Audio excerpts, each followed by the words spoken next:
நான் அன்றைக்கி உங்களுக்கு இட்லி தோசை மாவு அரைக்கிறதுக்கு எவ்வளோ அளவுங்கிறத நான் உங்களுக்கு சொல்கிறேன். வாங்க பார்க்கலாம். இட்லி தோசை மாவு அரைக்கிறதுக்கு எவ்வளோ அளவுன்னு சொல்கிறேன், நல்லா நோட் பண்ணிக்கோங்க. இந்த கப்பில் வந்து 3 கப் போட போகிறேன். 1 2 இப்போ நம்ம 3 கப்பு போட்டாச்சு இட்லி அரிசி.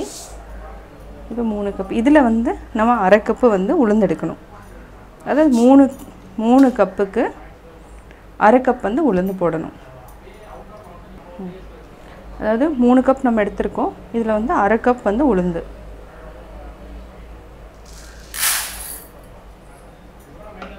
அடுத்தது 1 டேபிள் ஸ்பூன் வந்து வெந்தயம் நான் எடுத்திருக்கேன். இது போதும். இதை வந்து நம்ம அரிசி கூட மிக்ஸ் பண்ணிக்கலாம். நல்லா வாஷ் பண்ணி ஒரு 4 ஹவர்ஸ் வந்து நல்லா ஊற வச்சுட்டு அதுக்கப்புறம் நம்ம அரைச்சிக்கலாம். இது ரெண்டுமே நல்லா ஊற வைக்கணும். உளுந்து வந்து உங்களுக்கு 1 ஹவர் இருந்தாவே போதும். பட் அரிசி வந்து மினிமம் வந்து 3 ஹவர்ஸ் நம்ம ஊற வச்சுட்டு இப்போ தோசை மாவு நம்ம அரைச்சிக்கலாம். நம்ம இட்லி தோசை மாவு அரைச்சிட்டோம். அதாவது நம்ம ஊற வச்சுட்டு ஒரு 5 ஹவர்ஸ் ஊற வச்சுட்டு அரைச்சிட்டு ஒரு 5 ஹவர்ஸ் வந்து புளிக்கணும். சம்மர் டைம்னால் கொஞ்சம் முன்னாடியே புளிச்சிரும்.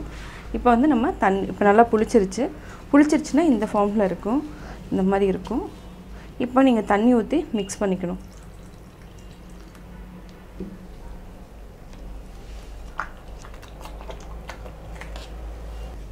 நம்ம ஆல்ரெடி உப்பு போட்டு வச்சுட்டோம், அதனால தான் சீக்கிரமாக புளிச்சிரும். அதே சம்மர் டைமில் வந்து நீங்கள் 3 ஹவர்ஸ் மட்டும் வெளியில் எடுத்து வச்சுட்டு அதுக்கப்புறம் நீங்கள் ஃப்ரிட்ஜில் எடுத்து வச்சுக்கோங்க.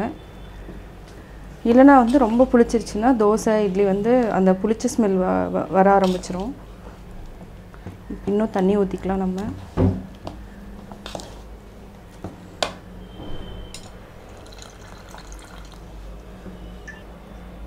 நல்லா மிக்ஸ் பண்ணி விட்டுக்கோங்க. மாவு வந்து உங்களுக்கு ஃப்ரெஷ்ஷாக வேணும்னா மாவு அரைச்சோன்னே உப்பு போட வேண்டாம். அப்படியே எடுத்து ஃப்ரிட்ஜில் வச்சிட்டிங்கன்னா புளிச்சதுக்கப்புறம் ஒரு 3 ஹவர்ஸ் வெளில வச்சுட்டு அதுக்கப்புறம் நீங்கள் உப்பு போட்டிங்கனாலும் தப்பில்லை. ஏன்னா அந்த டைம் வந்து இட்லி வந்து நல்லா ஃப்ரெஷ்ஷாக இருக்கும். தோசைக்கு வந்து கட்டாயம் நம்ம வந்து உப்பு போட்டு மிக்ஸ் பண்ணி வச்சிடணும். இப்போ நல்லா மாவு வந்து தண்ணி ஊற்றி நல்லா கரைச்சிட்டோம். இப்போ வந்து நம்ம இட்லி ஊற்றிடலாம். இதுக்கு வந்து நல்லெண்ணெய் வந்து லைட்டாக துணி போட்டு ஊற்றுறவங்க இருக்காங்க. துணி வந்து நான் போடல, லைட்டாக நல்லெண்ணெய் வந்து அப்ளை பண்ணிவிட்டு நல்லா அப்படியே தொடச்சிக்கோங்க தட்டில்.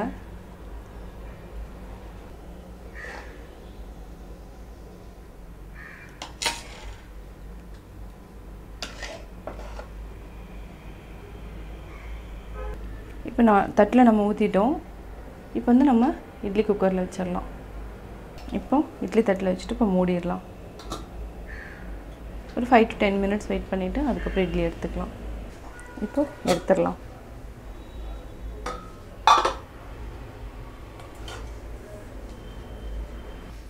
இது சின்னதாக நம்ம குட்டி ஊற்ற போகிறோம். லைட்டாக எண்ணெய் போட்டுக்கலாம்.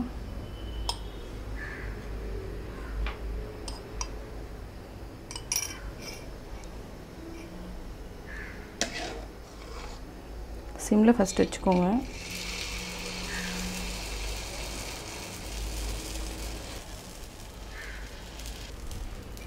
இதில் வந்து நம்ம லைட்டாக எண்ணெய் ஊற்றிக்கலாம்.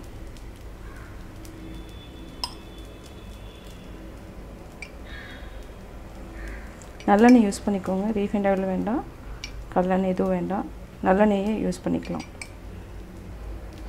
நான்ஸ்டிக்குங்கிறதுனால ரொம்ப ஆயில் தேவையில்லை. இப்போது ஒரு சைடு வெந்துருச்சான்னு பார்ப்போம்.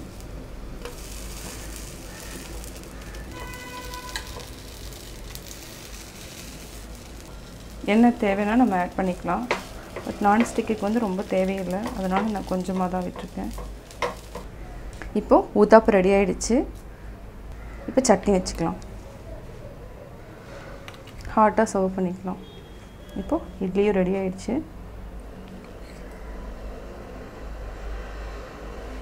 இப்போது நம்ம தோசை மாவு எப்படி அரைச்சிட்டோங்கிறத பார்த்துட்டிங்க. அதாவது உளுந்து வந்து ஒரு சில இடங்களில் வந்து என்னென்னா கடையில் வாங்குறது வந்து என்னென்னா அது ரொம்ப நிறையா வரும். அதுக்கு தகுந்த மாதிரி நீங்கள் அரிசி மட்டும் என்னென்னா கரெக்டாக நீங்கள் போட்டுக்கோங்க. இல்லைனா வந்து என்னென்னா இட்லி நல்லா வராது. நீங்களும் வீட்டில் ட்ரை பண்ணி பார்த்துட்டு உங்களுடைய கமெண்ட்ஸ் எனக்கு சொல்லுங்கள். பிடிச்சிருந்தால் லைக் பண்ணுங்கள், மறக்காமல் சப்ஸ்கிரைப் பண்ணுங்கள்.